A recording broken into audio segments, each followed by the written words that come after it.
One past noon. A very good afternoon, everyone, and welcome to this third webinar of the Jean Monnet sponsored Quo Vadis module on European foreign policy.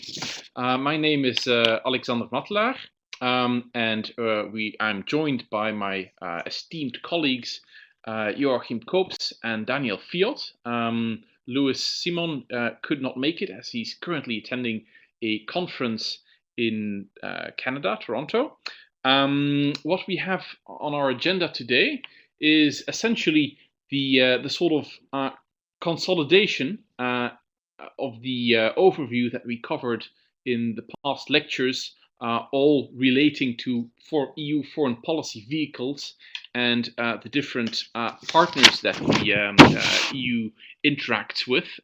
We have, of course, also President Obama visiting Brussels today. I think he's now on his way back from Waregem Cemetery, on his way to meet up with European Council President Herman van Rompuy. Perhaps we see the helicopter fly by in the background later on. But before we really go into all the present day affairs, it's important, of course, to kick off with a bit of a broader conceptual and historical discussion about what is all going on.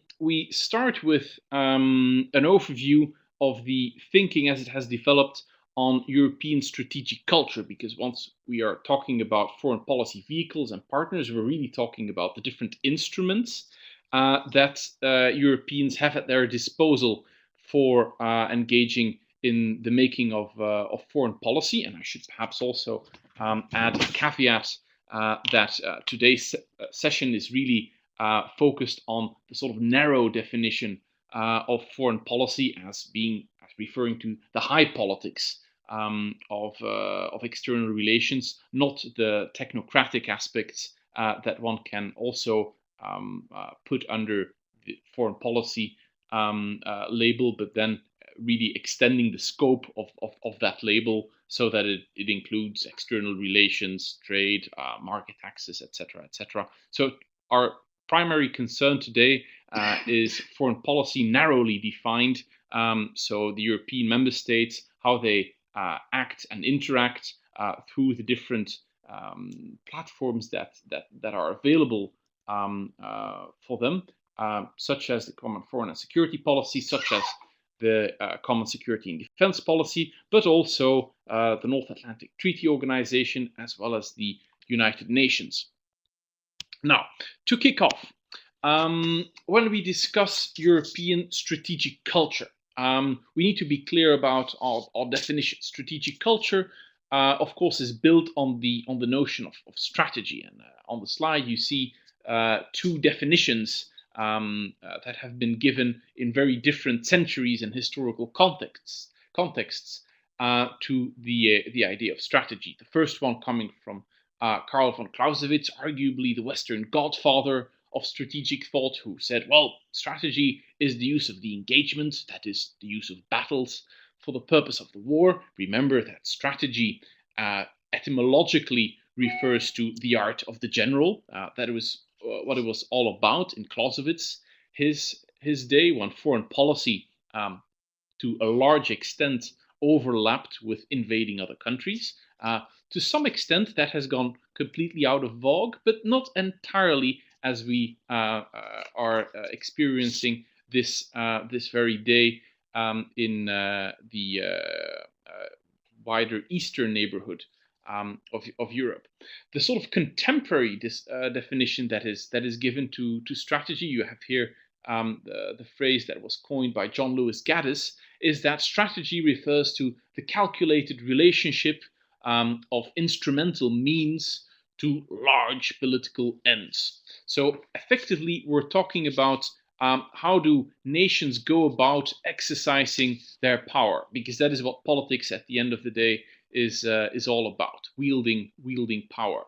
The way that individual nation states have developed as a sort of attitude and habit to go about this business, that is really what we mean with the idea of strategic culture, the sort of broader history that a state has experienced, the geographical environment that it finds itself in, that will really determine how it will go about its business in dealing with the outer world. Remember the guest lecture that was given by my friend and colleague James Rogers at the recent Euromaster alumni event. How do we transpose this thinking to the European Union? Well, we all know the European Union was effectively set up in its current form, more or less, at least, in the early 1990s by the Treaty of Maastricht. So it's really from that point onwards that we sort of can see the process of a maturing European strategic culture that was based on at least the assumption of convergence between the different member state foreign policies. And this discussion still goes on to the very present day, whether or not this is really always converging or sort of converges or diverges depending on the policy dossier at hand. Regardless of where one stands in this discussion, the one thing that we can be clear about is that there is at least some set of notions that Europeans cling on to as a collection, as a community of individuals as well as states. The closest form that we have as a sort of consolidated text about this set of assumptions is contained in a 2003 document called the European Security Strategy. That is sort of the seminal document that gives body and substance to the idea of European strategic culture, and to a large extent, it also functions as a sort of conceptual anchor point for European foreign policy writ large. And you have here the very short summary of the European security strategy on this slide. It refers to the post-Cold War strategic environment, the principal political objectives that the EU has set for itself, and the policy implications that result from it. If you go through the list of threats that were mentioned in the environment, one might of course wonder, well, to what extent is this still relevant for the very present day? You see that some things that were very high on the agenda, like state failure, that were high on the agenda 10 years ago, well, they're still there, but is the big dossier for foreign policy, is it still lawlessness in Somalia, or is it now also about much more imminent and bigger issues to some extent? One can, of course, say, hang on, there are indeed a large number of Russian tanks stationed at the close to the border with Ukraine. I'll just give you some imagery of that by sharing the YouTube link in the chat box. That were things that we essentially haven't seen for quite a number of years. One can indeed say that the post-Cold War environment that seemed relatively stable in 2003 is at this very moment in flux. It is dynamic and it can change for the better, it can change for the worse, and we're all pretty uncertain as to into which direction it will evolve. The objectives that the EU has set for itself, on the other hand, they have been fairly constant, and I would say that not too many people are really questioning these, in the sense that Europeans are essentially striving towards eliminating or at least containing the threats they face on the world stage, putting a lot of emphasis on the one hand on a secure and stable neighborhood. That is sort of the big foreign policy priority number one. And on the other hand, to contribute to building an international order based on the notion of effective multilateralism. And I'm sure that my colleague Joachim Koops will further elaborate on this. But let me just carry on and focus on the concepts for another few minutes. The policy implications that the European leadership drew from this reflection exercise in 2003 was that essentially they had to do more to be up to the job. The EU needed to become more active, more capable, more coherent, and working with partners such as the United Nations, the United States. Remember, Obama's in town talking to Herman van Rompuy in a very short while, and also, of course, the more problematic partners such as Russia and the faraway partners that now also include China, Brazil, etc., etc. Now, if we carry on with our focus on the sort of hard requirements of making strategy feasible, one can come to the following conclusions. Strategy requires that one is absolutely clear about what one wants to achieve and what it is all about. That is, what are the vital interests? My good friend and colleague Sven Biskop has come up with a short list of bullet points that could make for such an overview. What is the European Union's sort of overview of absolutely vital interests? The next step, of course, concerns the development of the appropriate foreign policy tools to realize those objectives and safeguard those interests. The last step, but in some ways the most conceptually difficult step, is to have a construct that actually links the ends to the means. We had containment and deterrence during the Cold War, but whatever came after the Cold War was an environment in which everything was more diffuse, more complex. So the sort of simplicity of the strategic logic in foreign policy has to some extent disappeared, and we have been trying to recover it ever since. Now, if we can make this a bit of a more historical analysis, how did this all run in practice? Well, of course, the start of the post-Cold War era was sort of officially kicked off by the disintegration, the violent disintegration, I should say, of the former Yugoslavia. At that point in time, in the early 1990s, statesmen such as the Luxembourger Jacques Pos famously declared that the hour of Europe has dawned. The European Union, European member states acting all together should take care of their own security now that the bipolar world structure that characterized the Cold War has effectively collapsed. The key takeaway is that they were not able to get their act together immediately. At first, there was a very large and growing demand for addressing violent conflicts that were popping up in all sort of distant places of the world, not only Yugoslavia, of course, but also in the Middle East and on the African continent.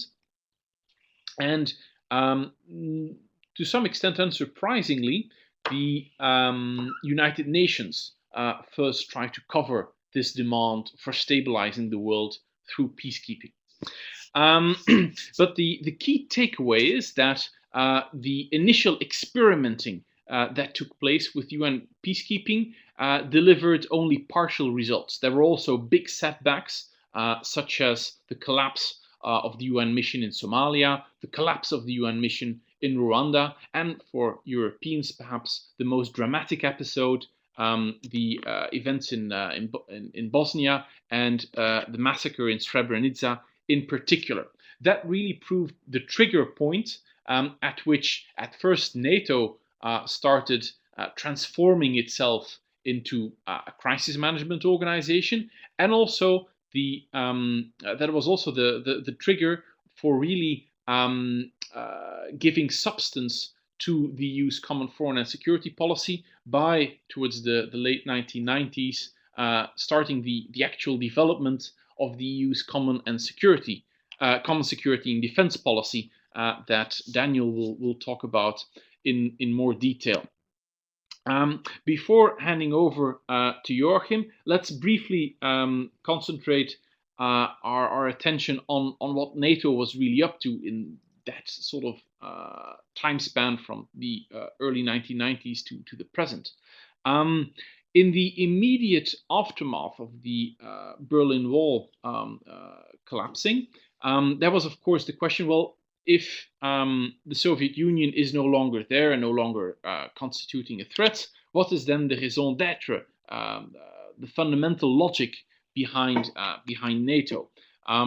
For some time, perhaps it would have been possible to conceive the alliance disappearing altogether, but of course we saw that first Bosnia, then Kosovo, afterwards Afghanistan. The whole demand for crisis management operations ensured that NATO was being kept alive, and later on also started dabbling in developing partnerships with the broader world. So when the NATO heads of state and government defined a new strategic concept, the latest one they adopted in 2010, they effectively stated, well, the alliance has three core tasks. So NATO from the Cold War does not exist anymore, but it's a sort of multi-purpose organization that still has a collective defense aspect to it. But more importantly, it was put as such at the time. NATO is called upon as a crisis manager. There was, of course, also the recent air campaign in Libya that we discussed in class.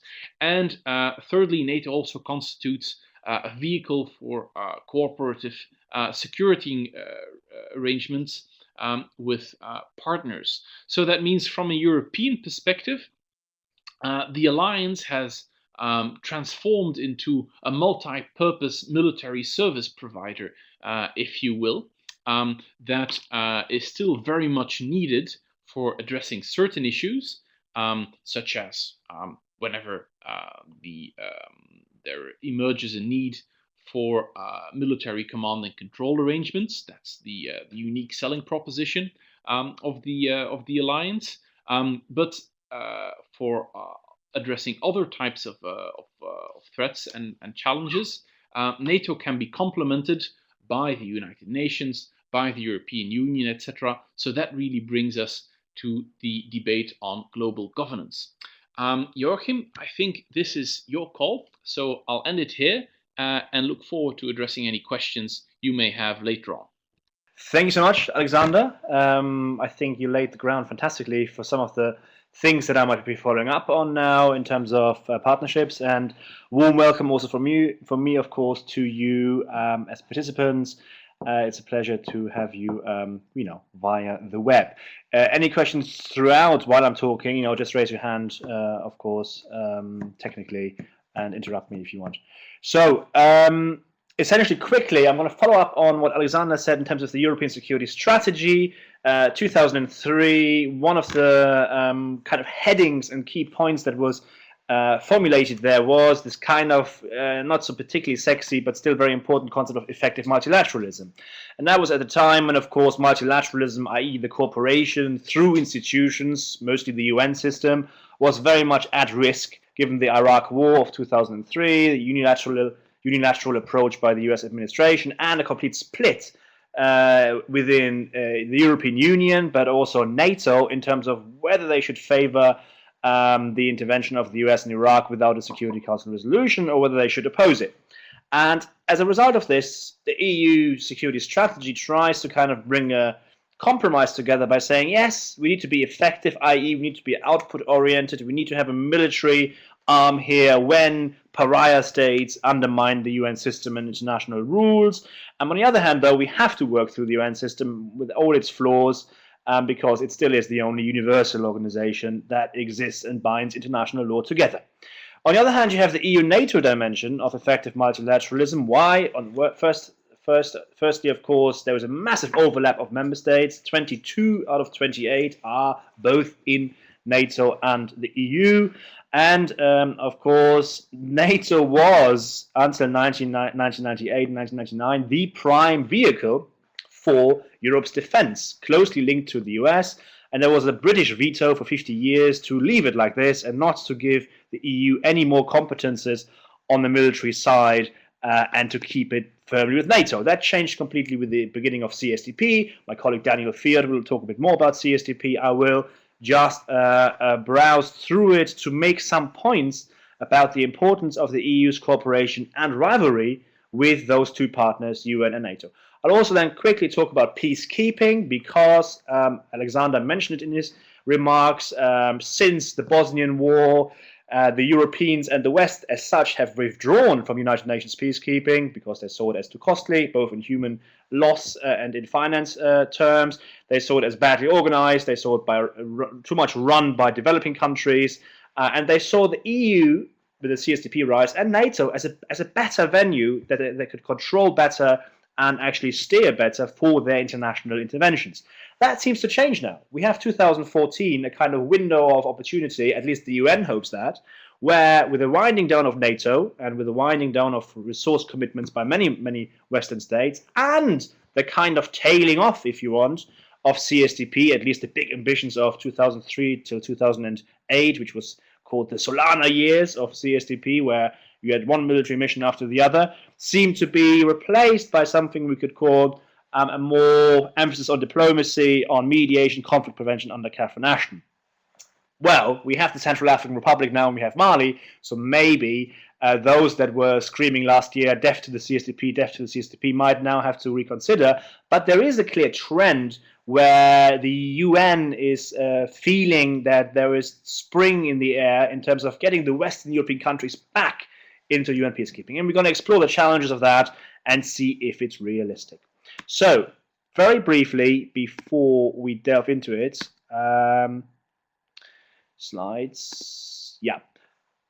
Why should we care about EU-UN, effective multilateralism and EU-UN cooperation? Three things. There's an empirical dimension, a theoretical implication if you're keen on theory here, and some puzzles, and a policy-oriented application. Empirically speaking, there is, and Alexander talked about this already briefly, an increasing overlap between various organizations that all have moved into the field of crisis management. NATO has moved into the field of crisis management after the end of the Cold War in 1991. The Rome Declaration clearly made clear that NATO is there to stay and is to operate out of area and to do new tasks for its own survival, but also because it made sense. It was the vehicle where Western countries cooperated militarily for quite a long time.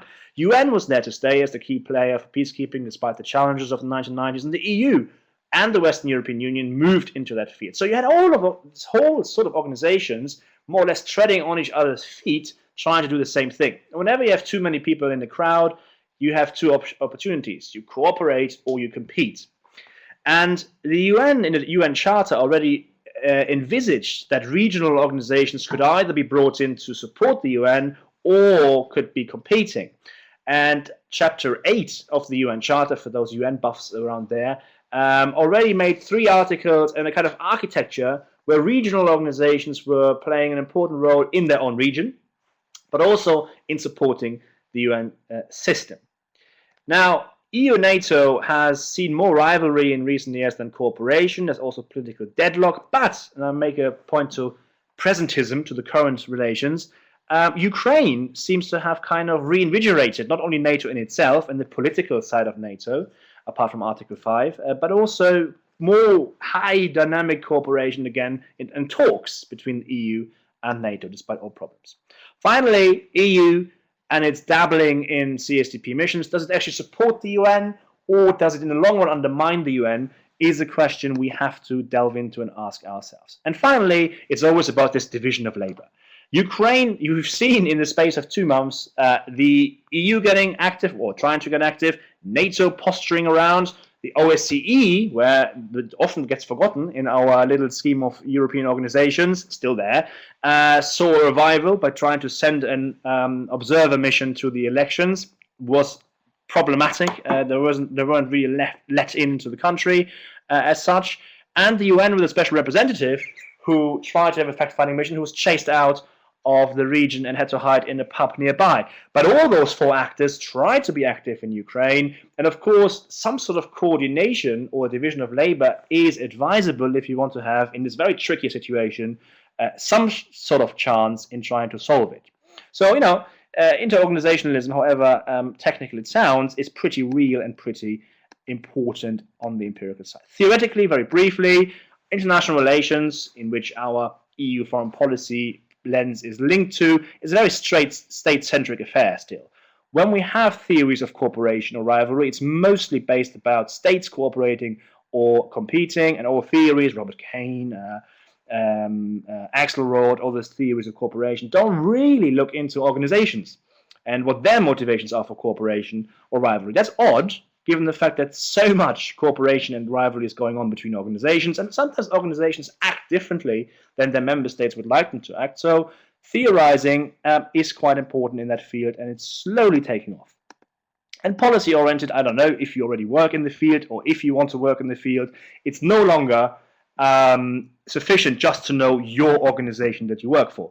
If you work for the EU and go abroad, you will, in any conflict situation, inevitably have to work with 3, 4, 5 other organizations in the field. So the more you know about the partner organization and their complex system, the more effective you individually and your organization will be. There is an increase of combined deployments. If you think about, Sudan, Darfur, there's an African Union, UN hybrid mission, Central African Republic right now, the EU is there, the French are there, but also the African Union is there. Mali, the United Nations, again, is there, and at the same time the EU. So inter-organizationalism is here to stay, and if we like it or not. On EU-NATO relations, issues pop up where cooperation must actually be promoted, but is hindered by political impediments. Cybersecurity is a very good example. NATO clearly here the leader. I think if you think about any organization above beyond the nation state, the only organization you can take seriously in cyber defense is NATO. EU does cyber crime.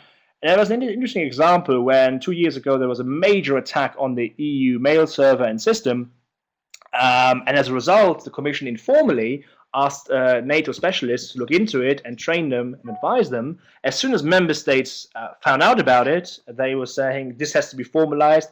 As a consequence, we don't do formalized aspects on cybersecurity, so it has to stop. The lesson here is, informally in Brussels, a lot works. When it's moved to the formal level at EU-NATO relations, you have massive problems. And finally, the issue of Europe's return to UN peacekeeping is a very, very concrete issue. Briefly then, what is effective multilateralism? Let's clarify the term. As always with EU terms, it's a bit wishy-washy. The quotation here is from the European Security Strategy, where this term was first actually popping up. And it was supposed to be a guiding principle for the EU. The entire international order, according to the EU, was supposed to be based on this concept. So what is it?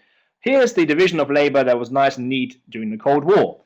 UN does peacekeeping and peace building, NATO is doing the hard stuff, and the European Union, since the failure of the European Defence Community in 1954, is just doing political economic integration. With the end of the Cold War, the EU is moving into both sides, both peacekeeping and hard security, and as a result of this, there is opportunity for cooperation, but also the risk of duplication and competition. Right, graphically demonstrated. Now, Barroso then picked up on this term and said, actually, our entire foreign policy has a philosophy, and that is effective multilateralism. So it was elevated from the security strategy and mainstreamed even in the Commission. But again, what is it? What does it mean? He was a bit more concrete. The security strategy was a bit more concrete in terms of saying effective multilateralism means that the EU should be there to strengthen key international organizations that can then be more effective in addressing global threats.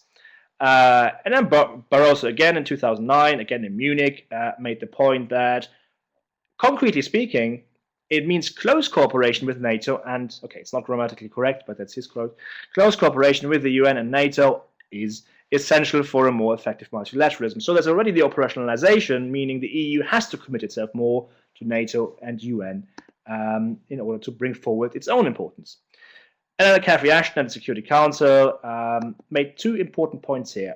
Not only do you have to cooperate, but regional organizations themselves enhance security, which helps the UN overall, And finally, then, they directly support the UN in order to achieve and advance human rights, security, development, and so on. So what does that mean? The EU has to reinforce other organizations, cooperate with them, and it implies this also very often cited word of the comprehensive approach. There's an internal dimension of the comprehensive approach, get all your tools sorted out, have your development, your security tools together with your law tools, and an external dimension of the comprehensive approach, which is try to coordinate with all the actors in the field doing the same thing as you are. So that means effective multilateralism is, despite all odds, closely linked to the overall objective and guiding principles of the EU's CSDP. It's also, in a sense, the EU's version of global security governance, of trying to address security issues beyond borders with other organizations. And that means the EU CSDP has always had and always will, in the foreseeable future, have a strong inter-organizational dimension. Just to remind ourselves quickly with this slide, it's nothing majorly new. This idea of organizations having to cooperate actually goes all the way back to 1968, or the UN Charter if you want, but 1968 with a confidential report by the Council of Europe already mentioned we've got too many organizations around and not enough coordination. NATO called it then interlocking institutions, but of course after Bosnia, where NATO and the UN worked very inefficiently together, it was then called interblocking institutions to make fun out of it, so both organizations block each other rather than cooperate. The OSCE called it the need for mutually reinforcing institutions. The NATO handbook in 2001 talked also about it then.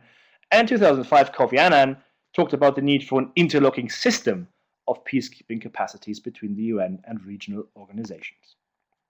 Quickly to the NATO focus, the ESS says clearly the transatlantic relationship is a core corner of EU foreign policy, and that means NATO is a key important expression of this. Here's an overlap which makes a strong case in a sense. On the left-hand side, those that are in NATO and not the UN, in the EU. On the right-hand side, those that are in the EU and not NATO. And in the middle, those that are members of both organizations. And bear in mind, on the right-hand side, there might be some movement now as a result of Ukraine. Finland, who has a 20 years debate in its own country about whether it should join NATO and leave its Cold War posturing of neutrality, is now very, very much debating whether it should join NATO as a result of the Ukrainian crisis. Sweden is also debating this, so the former neutrals might actually come into NATO's fold as a result of the current crisis. There was, of course, always a kind of schizophrenic approach the US had to EU-NATO relations. On the one hand, they welcomed any support for the Europeans to beef up their defense capacities. On the other hand, they didn't want the EU to undermine NATO by developing its own autonomous military dimension. The result was, as I'm sure Daniel will talk about a little bit, the Saint-Malo Declaration, where the Brits and the French decided, yes, we need military tools, we can't just rely on the US, and the EU-NATO Berlin Plus agreement formalized with 12 secret documents how the EU and NATO should in the future cooperate together. But there are problems. Turkey is blocking a lot of cooperation due to the Cyprus issue on the surface, but actually it's due to the problem of also not being really taken seriously right now by the EU in terms of enlargement, and there's an issue of the EU trying to autonomize itself from NATO. That, just to quickly give you an overview, is the complex arrangement that Berlin Plus actually looks like if you implement it in the field. Rather complicated integrated chain of command between two organizations, and for many military planners it seems too complicated to be worth implementing in the field. And apart from Macedonia and Bosnia, EU-NATO Berlin Plus arrangements have not been used again. The key thing is NATO was an important kickstarter for the EU's military dimension. It would have been inconceivable, politically speaking, not militarily, politically, to have a military mission without a strong link to NATO. This assuaged British concerns, but also American concerns. In a sense, the cooperation with NATO through Berlin Plus gave a sort of control to both the Americans and the Brits in terms of where this new military dimension of the EU would be going. What you see here is a breakdown of the military missions of the EU under CSDP, and as you can see, each and every mission was in partnership. 2003, the Concordia mission was with NATO. The 2003 Artemis mission in the Congo, a very robust and lethal mission if you want, was in support of the UN. 2004, the Bosnian mission, Althea, was again under Berlin Plus with NATO. 2006, the second mission of the EU in support of the UN in Congo, led by the Germans that time, also revolutionary. For the first time, a Germany-led military mission of Europeans since the Second World War. And then 2008, EUFOR Chad, again in support of the UN. And 2008 also, Atalanta, the anti-piracy mission, which funnily enough is in parallel to a NATO mission trying more or less the same, but there is no formal coordination. Key thing is, CSDP has a very strong inter-organizational dimension. Here's a Sesame Street scheme for you to see how CSDP actually evolved, always in partnership. And the yellow arrows show with each mission, the EU's activeness and capacity actually increased. Each mission was more ambitious. Each mission was, in many sense, also more difficult to launch. The question we have to ask ourselves, though, in a sense, is here Somalia, Niger, South Sudan is the new CSDP, as they're called, comprehensive approach. And here's EUFOR RCA, still in process, but another EU-UN adventure and EU-African Union adventure. I mean, make no mistake, it'll be the UN in a couple of months that will launch a mission and pick up the long-term pieces. Also to note here is that Libya showed clearly that it was NATO, not the EU, that got active, and Syria shows an increasing role for organizations we don't have on our monitor so often, which is the Gulf Cooperation Council. What I want to show also here on the left-hand side, while the EU-UN dimension is pretty alive and kicking, the NATO-EU dimension since 2004 has been put to sleep. More than that, in 2005, the NATO-AMIS and the EU-AMIS problem. One of the most vivid examples of what happens when organizations don't coordinate. The African Union in Sudan asked the Europeans to help them lift their soldiers into the field. We're talking here about Darfur and a genocide. The African Union was ready to move the troops into the field, but needed massive strategic airlift help. Not knowing whom to write to, they sent two identical letters to Brussels, one to the NATO Secretary General and one to the Council President, asking for support. Then it took 3 months for both organizations' member states to sort out which organization should do it. A couple of member states wanted NATO to do it, other member states wanted the EU to do it. 3 months delay, after which then both organizations agreed to disagree and said, we both in parallel sent the mission. While we're talking about the outbreak and commitment of genocide and African Union troops ready to be moved. So there is real costs involved if you don't have a good mechanism of cooperation and coordination. Right. A couple of key problems. No more formal cooperation since 2004. There's political blocking. A couple of member states don't want both organizations to cooperate more closely. There are resource rivalries. Of course, you can only spend your soldier once, either in a NATO mission or at an EU mission. Informal cooperation, though, works. The Ukraine might give a new impetus, and US disengagement might have some interesting pressures on both organizations. I don't think we're at a point now, and Jolien Howarth made some good points here, where the US doesn't care that much anymore about the relationship of the EU and NATO, or NATO in itself, after 2014, especially with the Asian pivot. Let's see what happens there. Finally then, the focus of the EU on the UN. Again, in the security strategy, the EU made clear that strengthening the UN actually is the highest priority for the EU in its security posturing. I see that there was a comment. I'll come back to this in a minute. What we have to keep in mind is that there is a long history of regionalism versus universalism, as I mentioned in Chapter 8 of the UN Charter, how to get regional organizations into the UN system. The Europeans were at the forefront of UN peacekeeping, of course, during the Cold War, especially the small states, Finland, Sweden, Norway, Ireland, all big players in Cold War peacekeeping. But in the 1990s, Alexander mentioned it, massive withdrawal because of the peacekeeping disasters in Somalia, Bosnia, and Rwanda. Here, a quick overview of the countries that were kind of suffering, if you want, under these peacekeeping disasters. Belgium in Somalia, but of course massively in Rwanda, still in the Belgian soul today. The killing of Belgian soldiers, and also controversial in many ways. And then Bosnia, Denmark, Netherlands, and also Belgium were suffering from some of the failures of that mission. It was more attractive for the Europeans to commit to NATO and the EU. Since 2003, these are the kind of commitments of troops that they had to do, which of course took away troop resources for UN peacekeeping. But let's be completely honest, this is how it looks right now in terms of where the troops come from. Rank 1, Pakistan, supporting almost 9,000 troops, Bangladesh, India, and then down there on rank 20, it's Italy, but only because of the UNIFIL mission. And the EU in total contributes 7% to the UN peacekeeping troops. Only so high, actually, it would never be so high, because 3,200 are in the UNIFIL Lebanon mission, which is a very EU-controlled mission. Otherwise, it would be half that number. So the assumption then, can we get the Europeans back once NATO is winding down and resources might be freed for the UN? Maybe the EU military missions diminish. We have to see. There's interesting noises coming from Germany, who seem to be ready to maybe contribute more to CSDP and not less. But let's see. They've said this a lot of times. Not sure whether this would be put in practice.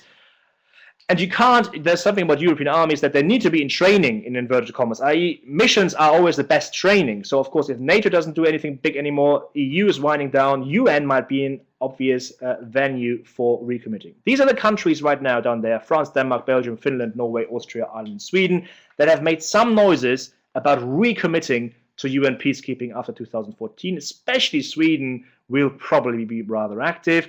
I should add here Netherlands. Surprising everyone, they announced a couple of months ago 300 soldiers to the Mali mission of the UN.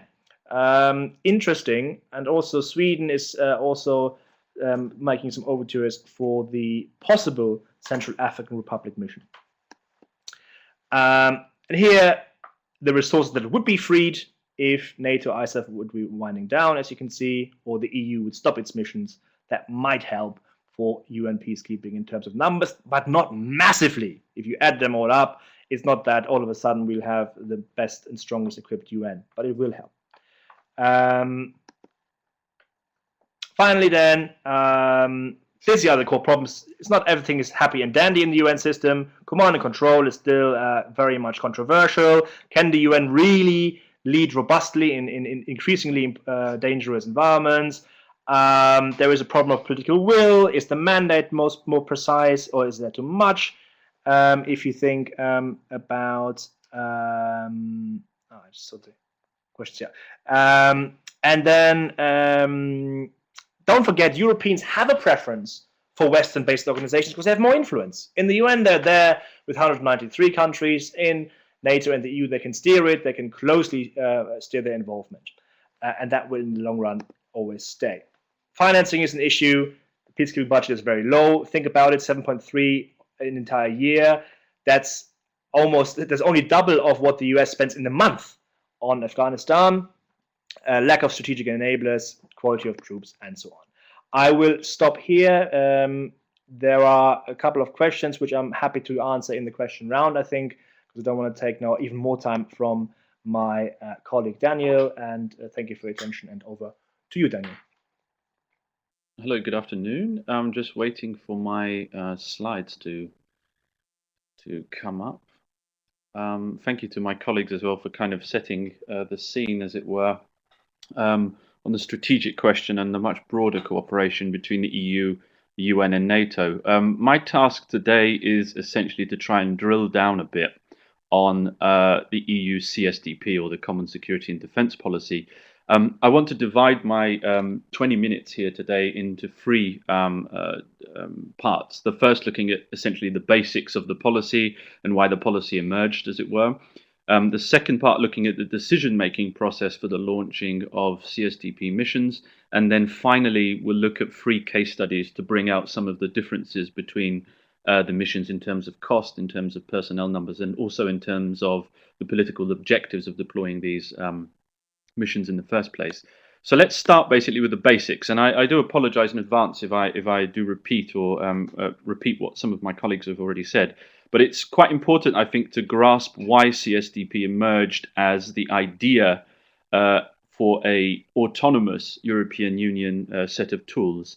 Professor Matela has already spoken about the famous or infamous quote by Jacques Pousse, the foreign minister of Luxembourg, declaring the Hour of Europe in 1991 during the Yugoslav crisis, and we know how that turned out.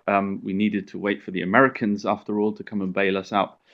So that was quite a disaster, and history will perhaps remember him for such. But what is also critical for understanding is in terms of what followed, and that was a kind of Franco-British push for an EU policy, an EU military and civilian policy. The motivations behind the San Malo summit in 1998 were quite interesting and quite important. And there are a number of theories as to why all of a sudden the British, although one of the most important or the most important military actor in the European Union along with the French, why it was that the Brits suddenly had an about face after decades of supporting NATO. Why did they all of a sudden decide that the EU card would be essential here? And there are two main ways of thinking about it. There's the French way of thinking about it, essentially, which is that Europe needed its own independence, its own autonomy of action, political autonomy, that is, from NATO and essentially the Americans. This idea of, l'Europe de défense, which is a typically French concept of essentially having independence, political independence, and room for maneuver for the European Union. The Brits, on the other hand, there are two contending stories behind why CSDP came to light. The first, of course, is the rather easy one, I would argue, and that is that all of a sudden we had a pro-European or pro-EU Prime Minister in London with Tony Blair. That's a quite simplistic argument to say that all of a sudden we had a Prime Minister who was pro-EU, so therefore he thought the ultimate expression of that would be to have an autonomous military policy based on the catastrophe of the Yugoslav crisis. There is, of course, another competing theory here, or another hypothesis, and that is that Tony Blair wanted to prove to his allies in Washington that, in fact, Europe was worth taking note of in Washington. That is the idea that the Americans were increasingly frustrated by European inaction, political inaction, and the problems of trying to put together a single European voice on international crises, and then essentially waiting for the Americans to come in and clean up the mess afterwards. So it could be explained in the sense that Tony Blair wanted to prove to Washington that, listen, we as the Brits and also as the French, as the President Jacques Chirac was in place at the time, we as the two main military powers in Europe want to push forward and prove to the US and to NATO and to our other European allies that we do take military action seriously. And we had the San Malo summit in 1998, which was essentially the kind of birthplace of CSDP. So the two notions of this within CSDP, there are two notions essentially as to what purpose it serves. The first being autonomy from NATO. So that is giving or feeding into the notion of European political independence backed up by military power. And then there's also the theory, not necessarily competing, but there's also a theory of boosting European autonomy within NATO structures as well, which is also quite important.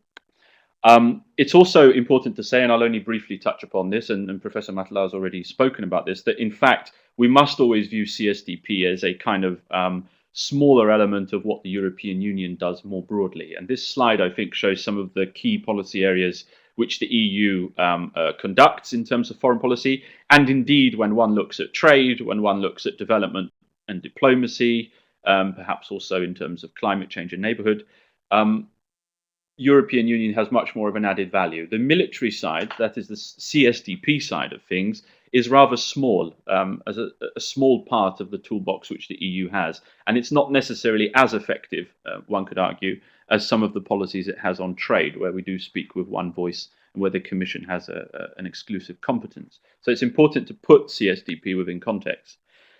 Legally speaking, and here it's important to remember that treaties are signed by member states, so this essentially gives CSDP its essentially intergovernmental character. There are two articles in the Lisbon Treaty, that's 42 and 43, which are quite indicative of the level of ambition that the European Union has for its military missions, or its civilian and military missions. As you can see in Article 42, it wishes to essentially draw on the capabilities of the member states, and that is very, very important. That the CSDP missions in themselves do not have their own EU capabilities. They are drawn from the member states, which is very important to remember from a political perspective. And then Article 43 of the Lisbon Treaty outlines what are also known as the Petersburg tasks. And one can see here that they're quite expansive, quite ambitious, and they essentially cover every possible form of military action that one could think of. So on paper, at least, the European Union is quite ambitious for the types of missions and types of military tasks that it wants to undertake. However, it's important to remember that CSDP itself is not purely a military tool.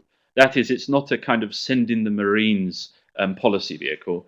It's essentially split between the military tools, so that is indeed military capabilities, but also civilian on the other side. So therefore, when one talks of a CSDP deployment, it's worth bearing in mind what type of deployment it is, because on the one hand, it could be about putting boots on the ground, but on the other hand, it could also be about putting police personnel on the floor. It could be about sending lawyers to theatres of action, judges, civil administrators, and so forth. So it's quite a mix in terms of each individual mission. In terms of definitions, there are two broad types of action which the European Union wishes to undertake. That's crisis management and crisis prevention, which are in themselves pretty self-explanatory. But in essence, crisis management is about responding to crises when they're in motion, and also considering that they tend to be quite dynamic and unpredictable. That is, that a crisis or a conflict can spiral out of control if not dealt with in a timely fashion. And then there's also crisis prevention, which is not necessarily about deployment, but it's a lot about early warning. It's also a lot about diplomacy as well sometimes, and also peace building activities. So it's quite a broad church, as it were, in terms of CSDP deployments. My colleague, Professor Koops, has already tried to draw some comparisons between the three main security providers. Just as a brief overview, one can see on this slide the number of missions that have been deployed by each of these organizations and the number of missions which are still ongoing, and also the date from which they started. So obviously NATO began in 1949, UN in 1948, and the European Union in 1998, although deployment within CSDP didn't come until the early noughties, early 2000s. These figures are in a way quite misleading, because if one looks at NATO, you'll see that there are 13 NATO missions compared to the CSDP missions. There are 27, which may ring on the face of it to great success for CSDP. But then when one considers the staffing levels and the cost levels involved in these missions, it becomes apparent that at least when we were talking about NATO and CSDP, that they're very different animals indeed. Indeed, there is a big difference between the hundreds of thousands of troops that are sent as part of the ISAF mission through NATO, and the billions of dollars that costs daily, compared to the 6 to 12 experts that were sent to Juba International Airport in the south of Sudan. So the level of ambition tends to be quite different as well. In terms of tasks, you can see here there are a whole range of tasks drawn from the Petersburg task, as I mentioned earlier. They can be, I think, categorized in terms of 5 different tasks: conflict prevention, combat, evacuation, stabilization and reconstruction, and then humanitarian operations on top of that. In terms of the geographical spread of the missions, you can see this rather interesting, colorful map on the slide, which gives you a geographical indication of where the European Union has deployed. The green labels refer to military missions, and the blue ones refer to civilian missions. And there's one, as you can see, AMIS 2, which is a combination of civilian and military missions, military mission as well. In terms of capabilities, and again, I come back to this point of the fact that the EU doesn't own its own capabilities. It has to draw essentially on the capabilities of the member states, either on an individual basis or, as Professor Koops has already mentioned, through the Berlin Plus agreements, where we draw essentially member state assets through NATO. There are 3 types of capabilities, I think, which are important for CSDP. Obviously, there's the military side. The battle groups have already been touched upon. This idea of 6-month rotating battalions donated, as it were, by the member states. There's NATO, of course, which is the main security provider. There are the individual member states who can give capabilities to CSDP. And there's also Eurocorps, which sits outside, actually, the EU structures, but is there in theory, although hasn't ever been deployed, to my knowledge, just the same as the battle groups. The second set of capabilities, which are very important, especially from a preventative and early warning type, and also for operations themselves, is intelligence, information and surveillance. We in the European Union have our own satellite center, for what it's worth, which is essentially in place to try and gather data for our crisis management operations. There are also as well the European Union member state intelligence services, although there's some debate as to how open they are with this information for Brussels to use. There's the European External Action Service, of course, which is not in a sense, a spying agency, but it is an information gathering agency, given that it draws on European Union delegations as well in third countries. Then we have the civilian tools, and the civilian tools tend to be quite broad. We have essentially diplomacy. So this is this old idea of leaders, in this case, the High Representative of the CFSP, flying into certain regions of the world to try and diffuse a situation before it gets out of hand. And you can be the judge of how successful we are for these types of missions. There are sanctions, which of course, no need to mention the Ukraine at the moment, but sanctions is the kind of watchword in lieu of any kind of military response. And then we have also police assets, which are deployed to a number of missions around the world, and then also development aid. And Professor Kup's already mentioned the comprehensive approach, and development aid, and also diplomacy, sanctions, military, civilian tools, all feed into this type of toolkit, as it were. Let's move on to the decision-making process, and I have to preface this part with an apology, because anyone who ever studies the European Union will know, as you can see from this slide, that it is essentially about a bunch of arrows, a bunch of institutions, a bunch of units, departments, spread over different institutions. So it is rather confusing, but I'll try to simplify for effect. There are three major institutions when it comes to foreign policy and also for CSDP in particular. The most important being the Council, which is the home and the seat of the member states, who decide essentially on deployment of CSDP missions. Then we have Catherine Ashton, who's the head of the EAS, that also plays a role in mission deployment and also throughout the course of mission deployments as well. And then to a lesser extent for CSDP, there's the Commission. And the Commission in this regard essentially fits into the comprehensive approach and is much more of a long-term set of tools for after the heat has gone out of a crisis, with development aid, humanitarian aid, and so forth. The main structures for the deployment of CSDP, we have the European Foreign Affairs Committee, and the defense ministers sit within the Foreign Affairs Committee as a kind of subcommittee. More importantly, on a day-to-day basis, we have the Political and Security Committee, which are charged with the task of monitoring crisis situations and also as a sort of early warning body as well, to see that which crises could affect the European Union, or at least need a response from the European Union. Then more specifically, there are a few bodies, and I'll only mention the two main ones here because of time, but there's the European Union Military Committee, which is essentially the location for all of the rather important military representatives that are sent to Brussels by the member states. They sit in council and bring military expertise essentially to what is feasible and what is not feasible, and matching essentially military capabilities and military operational planning with the political objectives which the Foreign Affairs Committee and the Council more broadly want to achieve. Then for the civilian missions, we have CivCom, this rather strange acronym, which is essentially the civilian counterpart of the military side of things. So we have a bunch of civilian experts, essentially ambassadors sent from the member states, who will deal with much more of the civilian side of things. Then within the External Action Service, there are also a few different departments and units, which you can see on the slide there. We can even perhaps get into in the question and answer session if you think so. But for time purposes, I think I'll push on to the types of meetings you can see, although I apologize for this slide. It seems to have gone haywire, lots of hashtags. But this gives you an indication of how often these bodies meet.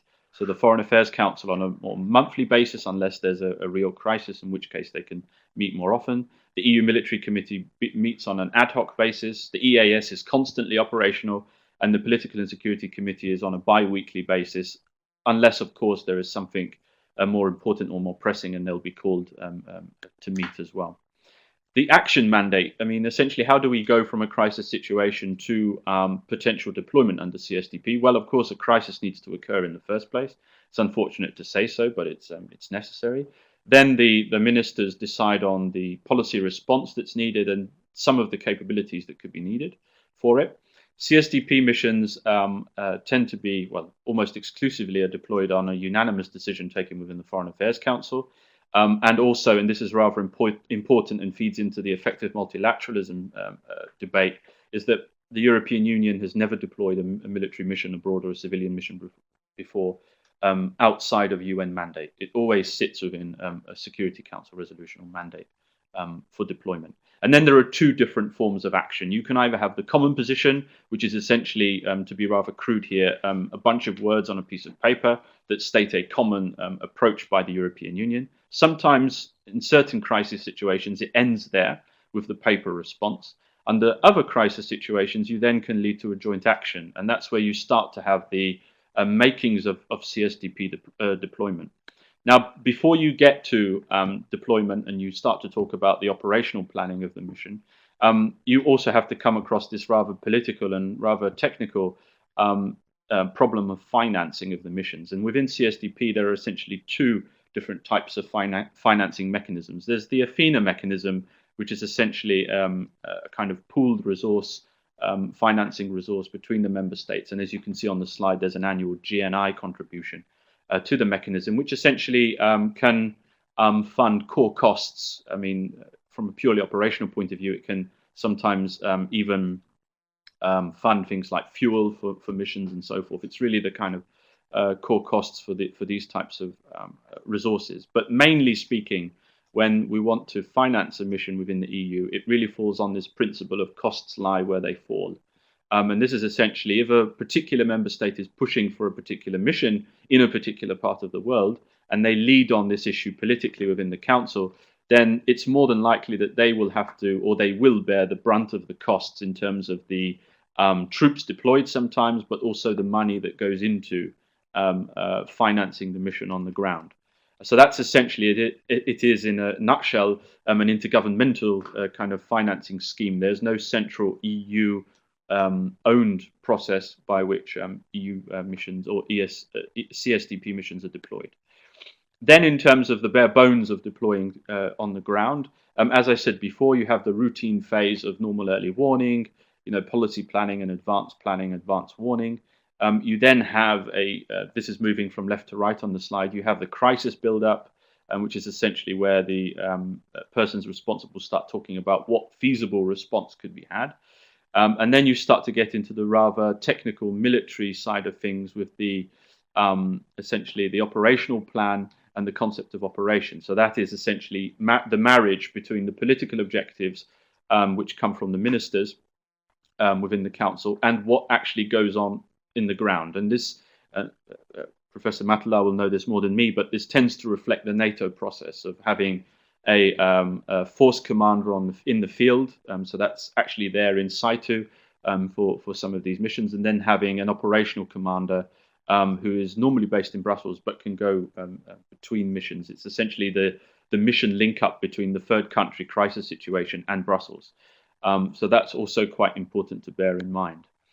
Now, some of the case studies, and we'll end here with some of the case studies. I've picked three in particular. I've picked Chad, and I'll move forward and then backwards. I've picked Chad, I've picked the naval mission, the NAV4 mission off the Horn of Africa, and then lastly the UBAM mission, the monitoring mission essentially, or border mission to Moldova and the Ukraine. Let's just move back. So you've already had a sneak preview of some of my slides. I want to, in this part, just tease out some of the differences between, and even some of the continuities between some of the missions. In the case of U4 Chad, the main political objectives essentially were to protect refugees that were based in Chad and in the Central African Republic in 2008, who were essentially being persecuted by the Janjaweed rebels that were coming from Darfur at the time.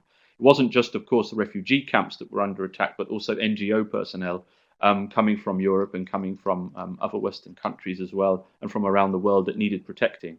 So the whole idea was to essentially surround the refugee camps and to deter any attacks on the camps by the Janjaweed rebels.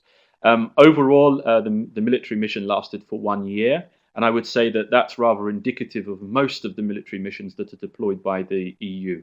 Professor Koops has already spoken about the linkage between CSDP missions and the UN mission, and it's fair to say that there is a linkage, either the EU taking over from a UN mission, or indeed preparing the ground for a larger UN contingent to come in. I mean, in the case of U4 Chad, there are a maximum of 3,700 troops that were deployed. Now, And just to give you an idea of how it politically works on the ground, most of these troops came from France. So they were given, as it were, donated by France to the European Union, with other smaller contingents from Poland and also Ireland. And it's also interesting to learn here that the operational commander, General Nash, was from Ireland, and the actual force commander was a French general, Brigadier General Ganassia at the time. So it shows the kind of multinational split between the force as well. An Irishman essentially kind of contacting a French force on the ground in Chad for this mission. That's quite important. Overall, there were 26 member states involved, one way or another, under French command on the ground. Also interesting in this case study as well, and one of the big points in terms of capabilities that emerged from this mission was the lack of European Union helicopters, which were essential for surveillance and patrolling the areas. And in fact, Russia had to donate 6 helicopters to the European Union. That's quite interesting in the present context, of course.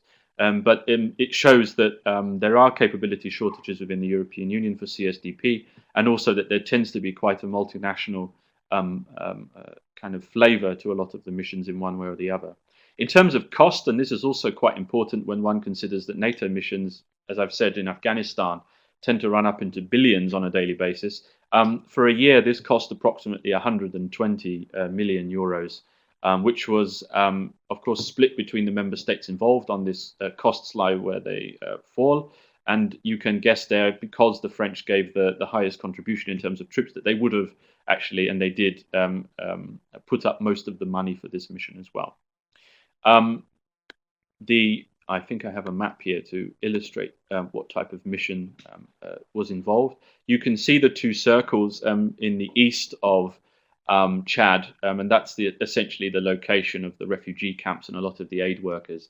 And essentially, the rebels were coming over the border from Sudan, from the west of Sudan into the east of Central African Republic, into Chad and also into the Central African Republic. So essentially, it was a forced separation mission overall. The second case study, and which is quite different, is the EU NAV4 mission off the coast of Somalia, which is essentially a naval mission. As Professor Coops has already said, there are other operations ongoing by the UN and NATO in particular. There are even countries like China involved in the region, which is quite interesting. But mainly from the EU NAV4 side, we have the Spanish, Germans, Dutch, French, and Italians in terms of contributing naval vessels to the mission. There are also aircraft involved, obviously for patrolling issues, but mainly and quite interestingly, it's under British command from northward in terms of its rotation and to give the mission overall consistency of direction. The aims are quite different, of course. This is not a kind of forced separation. This is probably the best example of asymmetric warfare there is in history, of essentially European naval vessels with all the capabilities they have on board versus wooden pirate ships that come from the coast of Somalia. But nonetheless, it's still quite an important problem for the Europeans in terms of, piracy, in terms of keeping trade lanes open and not losing millions of euros from commandeered vessels. So the idea there is the protection of European interests there. But there's also a broader developmental problem when one considers that EU NAV4 is linked up with other missions in Somalia on the ground and also in the region through the training mission to try and essentially stop piracy at source. Piracy is obviously a symptom of broader development issues. So the EU tries, and this is often championed as one of the best case studies of the comprehensive approach, actually, of using all of the European Union's tools. That's military tools, that's development tools, political and diplomacy as well, to cause and effect, essentially. The cost as well, it was deployed in 2008, and it's still ongoing, and it costs about 8.3 million annually per year. So again, it doesn't come anywhere close to some of the costs involved in some of the other missions. Here is a rather grainy old map of the geographical area in which we're talking about. So you can see essentially the essential interests involved here to try and keep open trade lanes in the region, and also not just for trade, but also on occasion we have these mad European, mainly French tourists who decide to go yachting in such a dangerous part of the world, and they will sometimes need protecting as well. So there are a whole bunch of interests involved for the European Union. Finally, for the last case study, this is UBAM, the border mission to Moldova and Ukraine, which was deployed in 2005 as a civilian mission. So this was not a military mission, and it's since, of course, ended. There are no more border mission guards in the region. Thank God, perhaps at the moment. The staffing level here was 200 staff, and they were sourced from 22 different member states. The essential political objectives to be achieved here were border control and customs training, essentially. Anyone who's tried in the past to travel to the Ukraine over land will notice that it's quite a complex and rather shady process to try and get into the Ukraine in terms of corruption and so forth. But it's the border between Moldova and the Ukraine have also been known to be transit points for narcotics trading, human trafficking, and so forth. So the whole idea was to train the kind of civilian resources that were there in place. So that's the Moldovan government and the Ukrainian government, and essentially to offer European Union training and expertise to develop on the ground capabilities. Quite interestingly, and again, this feeds into the effective multilateralism label. This mission went ahead with quite a lot of coordination with not just the UN Development Programme that was stationed on the ground, but also, interestingly, a kind of international NGO that is the International Organization for Migration as well. So this was a good instance of the European Union essentially coordinating its efforts on the ground with actors who were actually there before the EU. So the EU were quite careful to try and fit in with the broader UN process on the ground. Over the 2007 to 2009 period, the cost was 24 million. So again, I think that was quite a low cost compared to most of the other missions. I'll show you the rather interesting map here where the EU deployed. You can see the EU flags for where staff were based with national, Moldovan and Ukrainian expertise on the ground for training purposes. And I think I'll end there.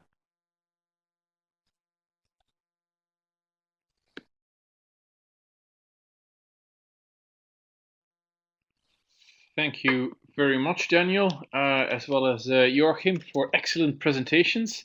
I see that we have already received quite a bunch of questions in the chat box. Some that were answered already in typing, others that we can come back to. Perhaps let me kick off by reverting to Marijke's question, whether NATO's continued existence in the early 1990s and its eastward expansion in particular constituted a mistake. That's of course a very political question, but let me offer you my personal thoughts. I think we need to keep in mind that especially in the 1990s, but also in the years that followed, NATO very much remained a critical asset to Western defense establishments, at first for crisis management purposes, but also for serving other objectives. And if NATO had ever been disbanded as a collective defense alliance in the early 1990s, then I would argue that those same Western defense establishments would have immediately needed to invent something else to replace it, because from the from the perspective of the different European as well as the European ministries of defense, as well as the Pentagon and the Canadian and Turkish ministries of defense, NATO sort of was part and parcel of the multilateral international order that had been created, and they would not want to see that disappear altogether and revert to national-based defenses. Now, NATO indeed also served as a vehicle for transforming what used to be Eastern Europe. NATO and EU enlargement, to a very large extent, went hand in hand, and NATO played a particular role in assisting the new European member states in bringing their militaries under civilian control, as is customary in liberal democracies as we know them all over the Western world. Now, by and large, from the European perspective, that was a success. But it's indeed true that one can say that the West did not always take Russian sensitivities properly into account. And here I must refer to an excellent article that was written by Dmitry Trenin in Foreign Affairs in 2006 entitled Russia Leaves the West. And he essentially made the argument, well, given everything that has happened, the Russian perception of enlargement is a very negative one, and Russia is essentially turning away from its earlier attempts initiated under Yeltsin to sort of hook up and plug into the Western world order. And indeed, in the years that followed, in particular, the debate over NATO membership for Ukraine and Georgia that unfolded in 2007, 2008, sort of confirmed the deepest Russian fears, and from that point onwards, relations continued, started deteriorating and continued deteriorating in the later years, which brings us to where we are today.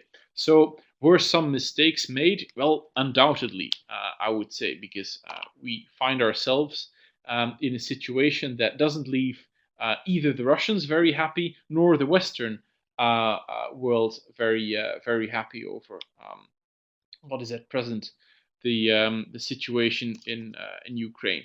Now, is it just the West that is to blame for that? That is an entirely different question, in the sense that, well, of course, sensitivities should have been perhaps taken into account to a greater extent than they were in practice, but that really goes both ways. And the sheer fact that most former Soviet republics were literally running away from Moscow into the arms of the Western community, that as such is quite revealing on how good care is being taken care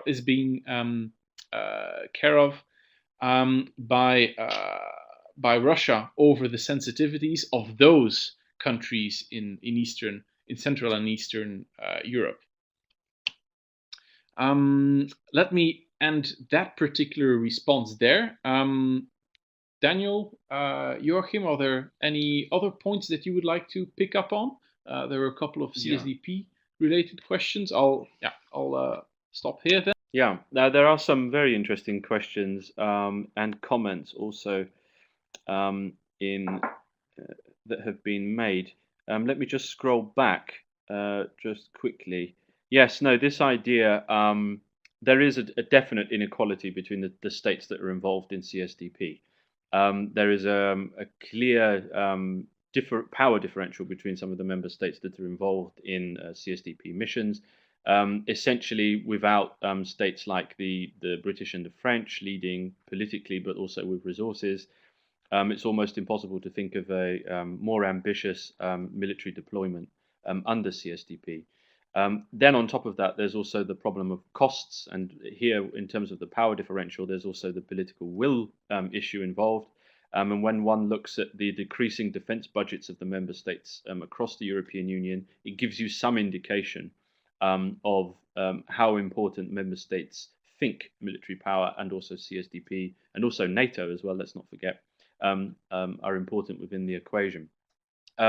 I'm not too sure how that will change after the Ukraine crisis. I imagine that in Poland and in some of the other Eastern countries that there could be an interesting change to opinion there, and also in terms of government policy. But essentially you have spending, you have capabilities which are kind of cause a differential between the member states. But on top of that, then you have political problems. Now, one of the comments was raised, I think, in terms of institutions involved in CSDP. That is, if I read it out, does the fact that CSDP spread out over so many institutions make it difficult for us to address situations in a rapid time frame?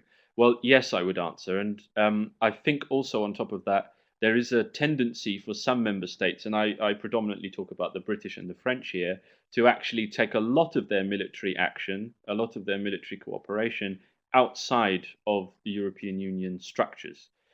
Libya is an important case in point here, that they essentially didn't even try to bother, or maybe the French did at the beginning, to go through the EU side of things. By the time you get to Mali and also with the Central African Republic, you have a very clear kind of framing of the French opinion of what CSDP has become.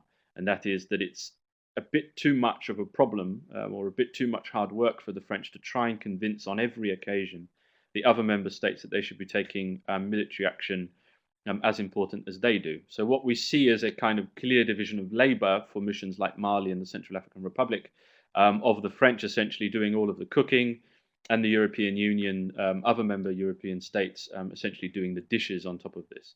On top of that, you then have the French and the British taking their defence cooperation through the Lancaster House agreements outside of the European Union, and trying to develop capabilities such as drones and also a whole bunch of other things like nuclear cooperation as well, outside of the European Union framework. And it's interesting to ask the question why that is, given that it was the Brits and the French who essentially put the defence question through Saint-Malo, through the European Union framework, as it were. So there are some open questions here. Are the Brits and the French becoming increasingly impatient with CSDP? Are they happy for CSDP, and this is particularly a British issue, are they happy for CSDP to become essentially a civilian wing of NATO and to let NATO take up all of the kind of harder missions? Is that a British strategy over the longer term? And where does the French sit? Where do the French sit essentially on CSDP?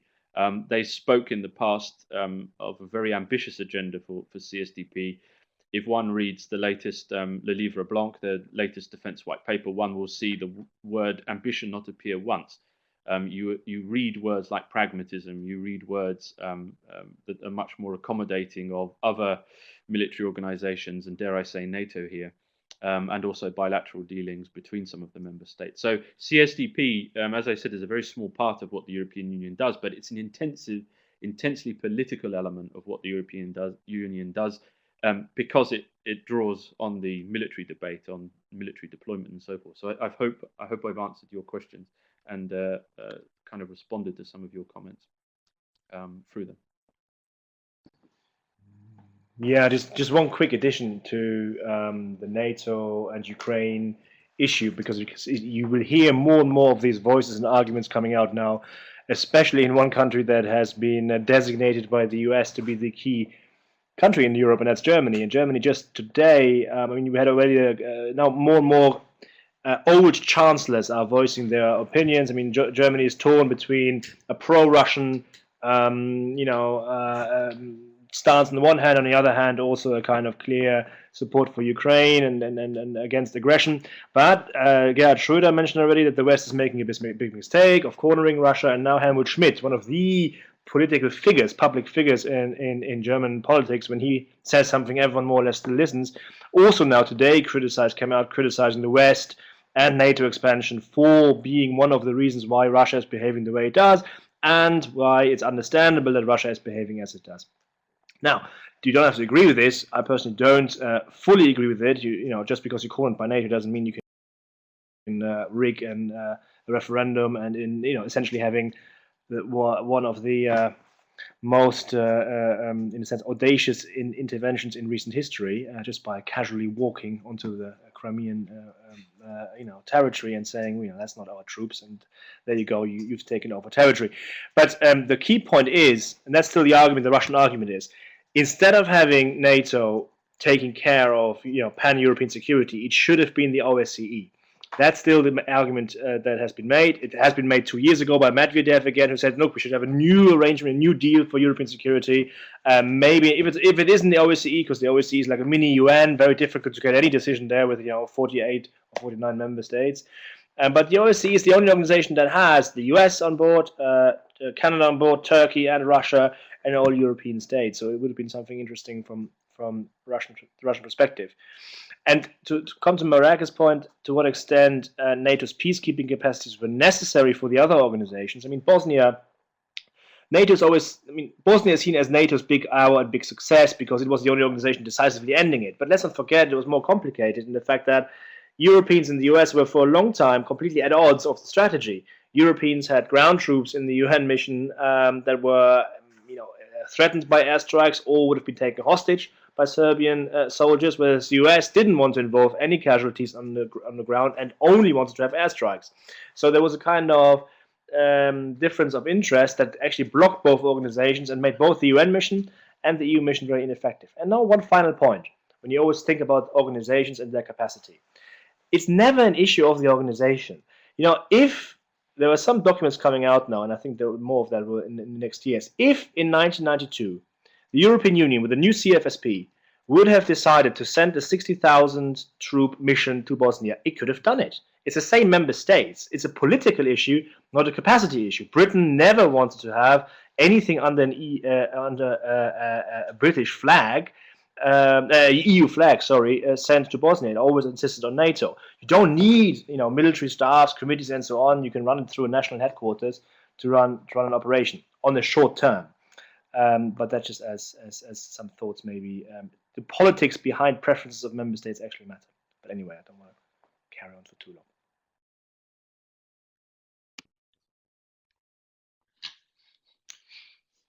Thanks a lot for those answers, Joachim and Daniel. We have nearly exhausted our time, and it's sort of really a shame because we were sort of getting into it.